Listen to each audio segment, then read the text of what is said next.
अपने सभी संस्कृत मित्रों को डॉक्टर देवेंद्र का प्यार भरा नमस्कार।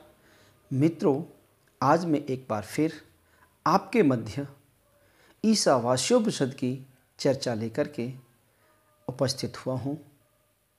पिछले वीडियोज़ में हमने प्रथम मंत्र, द्वितीय मंत्र और तृतीय मंत्र की चर्चा की थी, जिसमें हमें बताया कि सारा संसार उस परम ब्रह्म परमेश्वर से व्याप्त है और हमें उसी को समर्पित करके अपने समस्त संसार की उपभोग वस्तुओं का उपभोग करना चाहिए। कर्म करने चाहिए, लेकिन अनासक्त भाव से कर्म करने चाहिए। इस प्रकार कर्म करने से व्यक्ति कर्म में लिप्त नहीं होता है। ऐसा वह परमेश्वर कि जो कर्म करने के लिए, जो शास्त्रविहित कर्म करने के लिए उपदेश दिया है, अगर कोई व्यक्ति, तीसरे मंत्र में हमने पढ़ा था कि अगर कोई व्यक्ति शास्त्र विहित कर्मों के विरुद्ध कर्म करता है तो किस प्रकार की योनियाँ उसको प्राप्त होती हैं, आसुरी योनियाँ प्राप्त होती हैं। उस परमेश्वर की सत्ता ही विलक्षण है, सर्वशक्तिमान है, वो अद्वितीय है, कोई दूसरा नहीं है। सर्वशक्तिमान उस ईश्वर का स्वरूप क्या है, इस मंत्र में आज हम चर्चा करते हैं। इस मंत्र में हम चर्चा करते हैं कि वह परम ब्रह्म परमेश्वर, उस परमेश्वर का स्वरूप क्या है जो कि सर्वशक्तिमान है, जिससे सारा संसार गतिमान है। तो चलिए देर न करते हुए शुरू करते हैं आज की ये चर्चा। मंत्र उच्चारण करेंगे। लिखा है, चतुर्थ मंत्र है इस उपनिषद का। ओम अनेजदेवं मनसो जवीयो नैनद्वेवा आपनुवन् पूर्वमर्षत् तद्धावतोऽन्यानत्येति तिष्ठत्तस्मिन्नपो मातरिश्वा दधाति। अनेजत एकम मनसः, अर्थात वह जो परमेश्वर है वो कैसा है? अनएजत, न एजत इति अनेजत। एजत कहते हैं चलना, अर्थात तो वह परमेश्वर अचल है, चलता नहीं है, उसमें गति नहीं है, वो इधर उधर भ्रमण नहीं करता है, वो घूमता नहीं है, अर्थात वो अचल है, स्थिर है। लिखा है अनएजत एकम मनसः जवीयः, वो अकेला, अर्थात वह परमेश्वर स्थित है, लेकिन फिर भी कैसा है? मनसः जवीयः, अर्थात कहते हैं कि संसार में सबसे गति वाला अगर कोई है तो वो मन है, लेकिन वह परमेश्वर उस मन से भी तीव्र गति वाला। जवीयः, जवीयः का क्या अर्थ होता है? तीव्र गति वाला है, अर्थात वह परमेश्वर मन से भी बहुत अधिक तीव्र गति वाला है। लेकिन सबसे पहले क्या लिखा है? अनेजत, अर्थात वो स्थिर है, मतलब वह गतिमान भी नहीं है, लेकिन फिर भी मन से होती है, क्योंकि वो सत्ता सर्वत्र है, सब जगह है। वो जहाँ मन पहुँचेगा ना, उससे पहले वहाँ पहले से मौजूद है, पहले से वह स्थिर है। ऐसा वह परमेश्वर है। कैसे वह निराकार परम ब्रह्म की चर्चा हो रही है कि हम निराकार क्यों कह रहे? क्योंकि उसका कोई आकार ही नहीं, वास्तविकता तो यही है। वो तो हमने उनको जानने की कोशिश करने के लिए बहुत सारे आकार दिए हैं, पर वो निराकार है। तो ये लिखा है अनेज देवम मनसो जवीयो, अनएज देवो, अर्थात वह परम ब्रह्म परमेश्वर अचल है, स्थिर है, लेकिन फिर भी वह मन से भी तीव्र गति वाला है। और क्या लिखा है इसमें आगे देखेंगे? पूर्वम अर्षत, अर्थात शत के आदि में है। पूर्वम, सबसे पहले है वो, उससे पहले तो कुछ है ही नहीं। अर्थात अर्षत, ज्ञान स्वरूप वाला है। अगर उसको जानना है, उस परमेश्वर को जानना है, उस भगवान को जानना है, उस परब्रह्म को जानना है, तो हमें ज्ञान की आवश्यकता है। उसे केवल और केवल ज्ञान के द्वारा ही जाना जा सकता है। इसलिए उसका स्वरूप क्या है? ज्ञान स्वरूप, एकमात्र स्वरूप ज्ञान स्वरूप है। केवल कर्म हम कहें कि केवल कर्मों से उसको जाना जा सकता नहीं, वो ज्ञान के द्वारा जानने योग्य है। कर्म उसकी मदद करते हैं, जानने में मदद करते हैं, लेकिन ज्ञान के द्वारा ही उसको जाना जाता है। तो ही लिखा है कि अर्षत एहिनत देवाः न आपनुवन, मतलब उस परम ब्रह्म परमेश्वर को जो सबके आदि में है, अर्षत जो ज्ञान स्वरूप है, नैन द्विवा आपनुवन, अर्थात देवता लोग भी उसको प्राप्त नहीं कर सके। देवता लोग भी उसको प्राप्त नहीं कर सकते। देवताओं से मतलब क्या है? जो शक्तियां हैं, दिव्य शक्तियां हैं, जिनके पास ईश्वरीय कृपा है, जिनके पास असीम शक्तियां हैं, जिन्हें हम इंद्र कह सकते हैं, जिन्हें हम अग्नि कह सकते हैं, जो प्राकृतिक शक्तियां हैं, वो शक्तियां भी उस परमेश्वर तक नहीं पहुंच सकती, उसको जान नहीं सकती। उस परम ब्रह्म की हम बात करते हैं। ये सब उपाधि है उस परम ब्रह्म की। वो तो निराकार है, वो तो कभी साकार किस रूप में हो, आप जिस रूप में स्वीकार करना चाहें वो तो उसी रूप में स्वीकार हो सकता है। आप चाहें कि वो निराकार परम ब्रह्म भगवान शिव के रूप में है तो है, आप कहें कि राम के रूप में है तो हाँ, राम के रूप में है, कृष्ण के रूप में है, दुर्गा के रूप में है, अल्लाह के रूप में है, वो सब रूपों में विराजमान है। कौन? वही परम ब्रह्म परमेश्वर। तो लिखा है कि वह कैसा है, उसके स्वरूप की यहाँ चर्चा हो रही है। परम ब्रह्म का स्वरूप कैसा है? पहली लाइन का देखेंगे दोबारा से। अनेज देकम, अर्थात वह अनएजत, वह न चलने वाला, अर्थात वह स्थिर है, गतिमान नहीं है, लेकिन फिर भी वह कैसा? मन सहजवीय हो, और वह मन से भी तीव्र गति वाला है।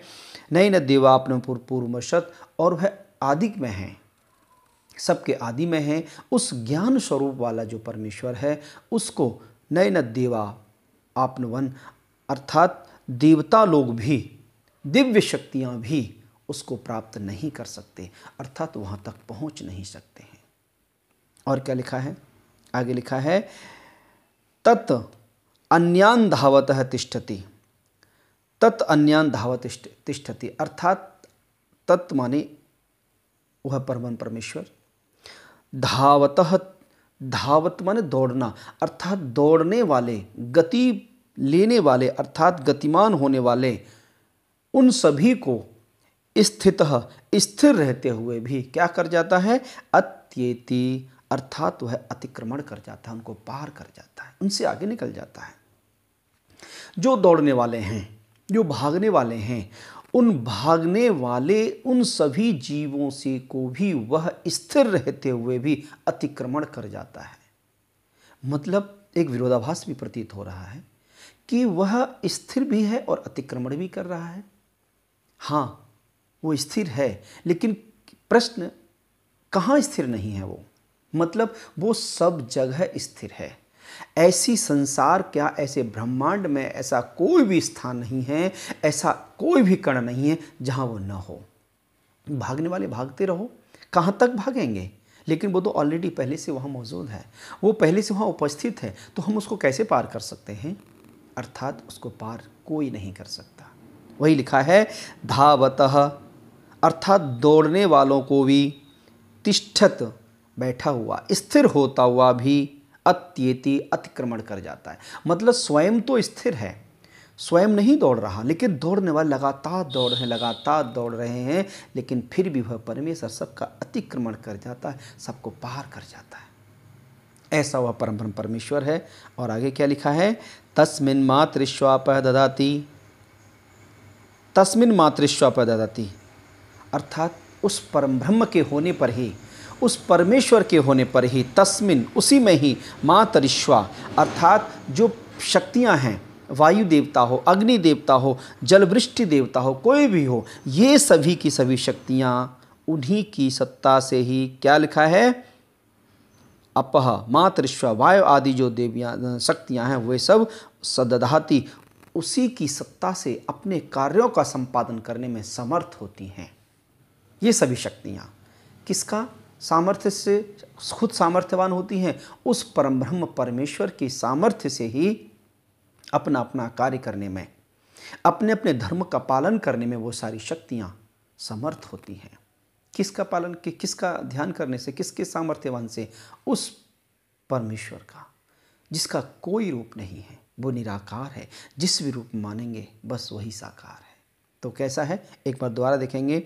अनेज देकम मनसो जवीयो नैनद्वेवापन पूर्वमर्सत, अर्थात वह परम ब्रह्म परमेश्वर अनएजत, न चलता हुआ भी, मनसह जवीयो, अर्थात मन से भी तीव्र गति वाला है। वह परमेश्वर न चलते हुए भी मन से भी तीव्र गति वाला है। आप पूर्वमर्शद, और वह सभी के आदि में है। सभी के आदि में है, लेकिन वो ज्ञान स्वरूप वाला है। उसको देवता भी अर्थात दिव्य शक्तियाँ भी उसको प्राप्त नहीं कर सकती। तद्धावतो अन्नान्य अत्येति, अर्थात वह दौड़ने वालों को भी, तिष्ठत माने स्थिर रहता हुआ भी, दौड़ने वालों को स्थिर रहते हुए भी उनका अतिक्रमण कर जाता है।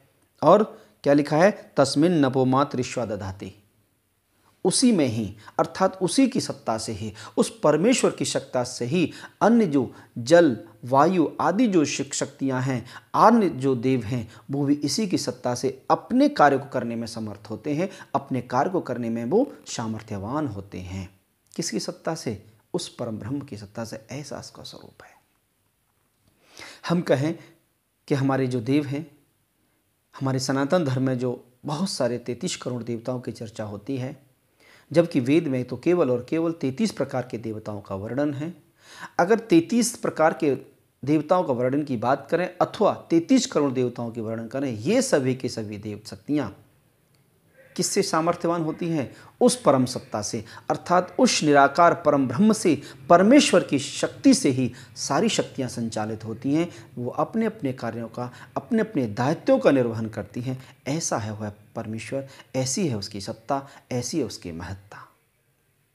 ठीक है, तो उम्मीद करते हैं कि इस मंत्र का भाव, इस मंत्र का अर्थ आपकी समझ में आया होगा।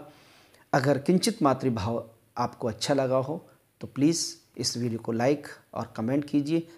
5वां मंत्र देखिए, बहुत ही विलक्षण है। और इस मंत्र में जो ईश्वर को मानने वाले हैं और जो ईश्वर को न मानने वाले हैं, ईश्वर शक्तिमान है, सर्वव्यापक है। मानने और न मानने वालों की यहाँ चर्चा है। देखिए किस तरह है, और ईश्वर की उस परम सत्ता, ईश्वर की सर्वव्यापकता, ईश्वर की महत्ता किस प्रकार है। चलिए हम लोग शुरू करते हैं भाव को समझने का। हाँ, अभी तक जिसने भी हमारे चैनल को सब्सक्राइब नहीं किया है वो आप कर दीजिए। मैं तो भूल ही जाता हूँ कि सब्सक्राइब करने के लिए बोलना रहता है। तो खैर चलिए शुरू करते हैं अपना ये 5वां मंत्र। क्या लिखा है? ओम तदेजति तन्नेजति तद्दूरे तदवन्तिके तदंतरस्य सर्वस्य तदु सर्वस्यास्य वाहियतः। परमेश्वर की उस सर्वव्यापकता और शक्तिमत्ता का यहाँ विवेचन करते हुए उपनिषद में लिखा है क्या, कि तद एजति, अर्थात वह जो परमेश्वर है, तत् एजति मतलब वो चलता है, यानी कि परमेश्वर चलते हैं। आगे लिखा है तुरंत तत् न एजति तन्न एजति, यानी कि तत् न एजति, वह नहीं चलते हैं। मतलब देखिए दो बातें, दो विरोधी बातें हैं। पहले शब्द में लिखा है तत् एजति, वह परमेश्वर चलता है। तत् न एजति, वह परमेश्वर नहीं चलता है।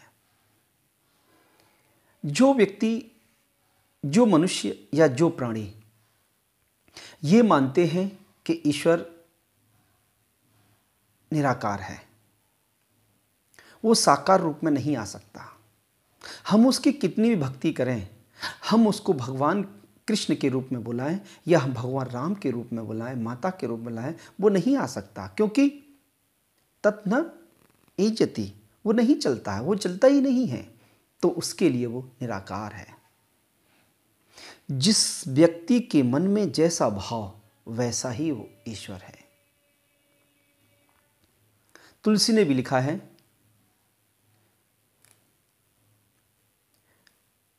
कि जिस व्यक्ति की भावना जैसी होती है वो उसको उसी रूप में देखता है। जाकी रही भावना जैसी, प्रभु मूरत देखी तिन तैसी। तो ये उसी प्रभु की बात हो रही है, उस परम ब्रह्म की बात हो रही है कि उसको आप जिस रूप में चाहे उसी रूप में देखें, वो आपके सामने उसी रूप में प्रकट हो जाएगा। इसलिए जो ईश्वर को साकार नहीं मानते हैं, जो ईश्वर को निराकार मानते हैं, उनके लिए तत् न एजति नहीं चलता है, उनके लिए कहीं नहीं जाता। तत् एजति, और जो साकार रूप मानते उनके लिए चलता है, दौड़ता है, भागा आता है। जब कोई भक्त अपने भगवान को बुलाता है, श्रद्धा भाव से मन को एकाग्र करके सब कुछ समर्पित करके जब भगवान को बुलाता है ना, तो भगवान चले आते हैं, दौड़े आते हैं। अपने भक्त की पुकार को सुनने के लिए, उसके दुखों को दूर करने के लिए नंगे पांव दौड़े आते हैं। तब उसका रूप होता है तत् एजति, वह चलता है। जब भगवान भक्त के कष्टों का निवारण करने के लिए दौड़ करके आते हैं, तब उसी परम ब्रह्म का रूप एजति, चलने वाला होता है। और जो व्यक्ति, जो जीव ये मानते हैं कि भगवान नहीं चलता, भगवान है ही नहीं, इस दुनिया में भगवान की कोई सत्ता नहीं है, ईश्वर की कोई सत्ता नहीं है, तो उसके लिए तत् न एजति, वह नहीं चलता है। जिस भी रूप में माने आप, साकार रूप में मानेंगे तो चलेगा, वो दौड़ेगा, आपके पास आएगा, आपके साथ खेलेगा। लेकिन आप उसको नहीं मानेंगे तो कभी नहीं आएगा वो। तद दूरे तद्वंतिके, तद दूरे, वह दूर भी है। वही जो निराकार मानते हैं, जो ये मानते हैं कि ईश्वर कहीं नहीं है, उसका कोई रूप नहीं है, वो है ही नहीं, वो कहीं नहीं है, तो फिर वो कहीं नहीं है अर्थात बहुत दूर है, वो कभी उसको मिल भी नहीं सकता। उपनिषद कहता है कि वो लीलाएं करता है, परमेश्वर लीलाएं करते हैं। जो भक्त ये मानते हैं कि भगवान तो मेरे पास है, वो तो कण कण में व्याप्त है, इसमें भी है, यहां भी है, यहां भी है। भक्त प्रहलाद ने जब भगवान विष्णु की आराधना की, उसको कर्ण भाव से पुकारा, तो बस उसको उसी खंबे में नजर आए और वही प्रकट हो गए, तो उसके पास में है। और वही लिखा है तद दूरे तद्वंतिके, अर्थात वह परम ब्रह्म परमेश्वर दूर भी है, न मानने वालों के लिए बहुत दूर है। जो नहीं मानता उसके लिए तो है ही नहीं, वो उसी का रूप है, वही परमेश्वर का रूप है। और जो मानते हैं कि मेरा सांवला है, मेरा तो कन्हैया है, मेरा तो गोपाल है, मेरा तो नंदलाल है, तो वाकई उसका नंदलाल है, वो उसके पास में है, दूर नहीं है उसके। वो जब चाहे तब उसको देख सकता है, जब चाहे उसको महसूस कर सकता है, जब चाहे उसका अनुभव कर सकता है। वो परमेश्वर की लीलाएं हैं, उस प्रभु की लीलाएं हैं। वो लीला को ही अगर अपनी लीलाओं से उसको मोहित करता है, वो अपनी लीलाओं का दर्शन कराता है, वो सगुण रूप में होता है, तब उसके पास में होता है। जब वही परमेश्वर निर्गुण रूप में होता है तो उससे बहुत दूर हो जाता है, फिर वो कभी उसके पास नहीं आता। उद्धव गोकुल में राधा सहित सभी ग्वाल वालों को समझाने के लिए गए थे कि ईश्वर निराकार है, सर्वत्र है, सब जगह है, किसी रूप में नहीं हो सकता है। उनके लिए वो निराकार है, पर गोकुलवासी तो साकार कृष्ण के रूप में है, उसको तो वही चाहिए है। तो जैसा जो व्यक्ति जिस रूप में चाहे, ईश्वर तो उसी रूप में प्रकट हो जाते हैं। तो वही इस भाव का है, इसी पंक्ति का भाव है कि तदेजति तन्नेजत तद दूरे तद्वंतिके तदंतिके, अर्थात वह परमेश्वर तत् एजति चलता भी है, तत् न एजति नहीं चलता है। साकार रूप में वो चलता है और निराकार रूप में नहीं चलता है।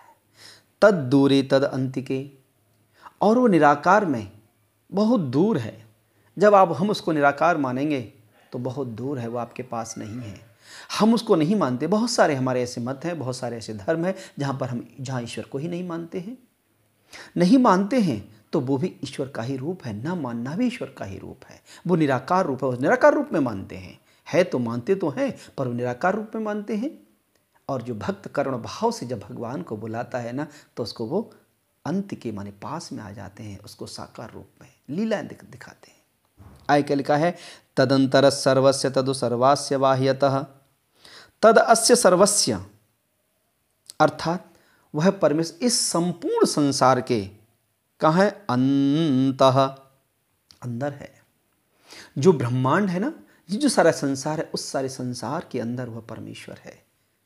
और आय क्या लिखा है, सर्वस्य बाह्यतः उबाह्यतः, और वो परमेश्वर इस संसार के बाहर भी है, अनंत है वो भाई, बहुत अनंत है।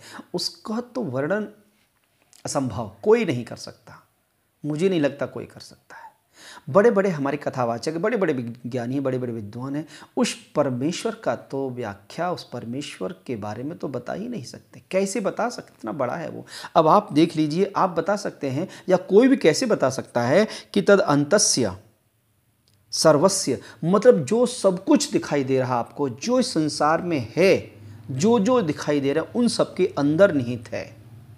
और हमारा शास्त्र कहता है, और ये हमारा वेदांत ईशावास्योपनिषद कहता है क्या, सर्वस्य उबाह्यतः, और सभी के बाहर भी है। अर्थात जो जो चीज़ आपको दिखाई दे रही उनके अंदर भी है और उनके बाहर भी है।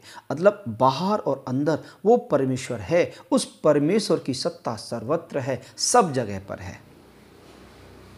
ऐसा वह विलक्षण है, ऐसी उसकी शक्ति है, ऐसी उसकी व्यापकता है, ऐसा उसका बृहद बृहद बृहद आकार है उसका। तो ऐसा वह परमेश्वर है। एक बार फिर देखेंगे, तदेजति तन्नेजति तद दूरे तदवंतिके तदंतरस्य सर्वस्य तदु सर्वस्यास्य बाह्यतः। अर्थात वह परमेश्वर, वह परब्रह्म परमेश्वर तद एजति, चलता भी है, तद न एजति, नहीं भी चलता है। अब आप समझ गए होंगे कि किसके लिए चलता है और किसके लिए नहीं चलता है। जो जीव परब्रह्म को साकार रूप में मानते हैं उनके लिए वह चलता है, और जो जीव उसको निराकार रूप में मानते हैं उनके लिए नहीं चलता है। आगे लिखा है तद दूरे तदवंतिके, और जो जीव उसको निराकार मानता है, उनको साकार रूप में स्वीकार नहीं करता, उनके लिए बहुत दूर है, क्योंकि रूप ही नहीं उसको मानते तो कैसे पास आ सकता है। और जो भक्त उसको साकार रूप में माने, उनके तदंत के माने, उसके समीप है, उनके हृदय में, उनके पास है, निकट है। तदंतर सर्वस्य तदु सर्वस्य बाह्यतः, और वह परमेश्वर इस संसार के अंदर निहित है, इस संसार में के अंदर है, यानी कि संसार के हर पदार्थ में है, संसार के हर कण में विद्यमान है। तदंतः, भीतर है, इस संसार के भीतर है। अस्य सर्वस्य उबाह्यतः, और वह परमेश्वर इस संसार के बाहर भी है, इस संसार के ऊपर भी है। अर्थात वो परमेश्वर संसार के अंदर भी है और संसार के बाहर भी है। तो बताइए कहाँ नहीं है वो तो सर्वत्र है ना। भक्त के लिए निकट है, भक्त के लिए चलता है, भक्त के लिए दौड़ता है, भक्त की पुकार सुनता है, भक्त के लिए अंदर है, भक्त के निकट भी है, साकार रूप में है। लेकिन जब वो निराकार रूप में होता है, कुछ भक्त उसके निराकार रूप वाले होते हैं ना, ज्ञान स्वरूप वाले, केवल निराकार रूप, उसके साकार की चर्चा नहीं करते हैं, उसके निराकार रूप की चर्चा करते हैं, तो उनके लिए वो नहीं चलता है, उनके लिए वो दूर है, उनके लिए बाहर भी है, अंदर भी है, बाहर भी है, सर्वत्र है वो। तो ऐसे भक्त जो करुणा भाव से रखते हैं उनके सबसे निकट भी है। ये ईश्वर की सर्वव्यापकता, उसकी सत्ता, उसकी महत्ता, उसकी असीमता, उसकी, तभी तो उसको कहा जाता है लीलाधर। वो लीलाएं करने वाला है, जो भी जिस रूप में स्वीकार करे वो उसी रूप में लीलाएं करता है। तो मैं समझता हूँ कि इस मंत्र का भी, पांचवें मंत्र का भी अर्थ, भाव आपकी समझ में कुछ आया होगा। अगर कुछ भी आया हो तो मुझे प्लीज़ कमेंट बताइए, और मैं कैसे बेहतर कर सकता हूँ। जितना मैं अपनी बुद्धि के अनुसार कर सकता हूँ छात्रों के लिए, मैं उतना कर रहा हूँ। ईश्वर से प्रार्थना करता हूँ कि बौद्धिक शक्ति, आत्मिक शक्ति और सारे बल प्रदान करें, जिससे मैं बेहतर से बेहतर छात्रों के लिए मार्गदर्शन करने में समर्थ हो सकूं। चलिए खैर, तब तक के लिए आप सबको बहुत बहुत धन्यवाद।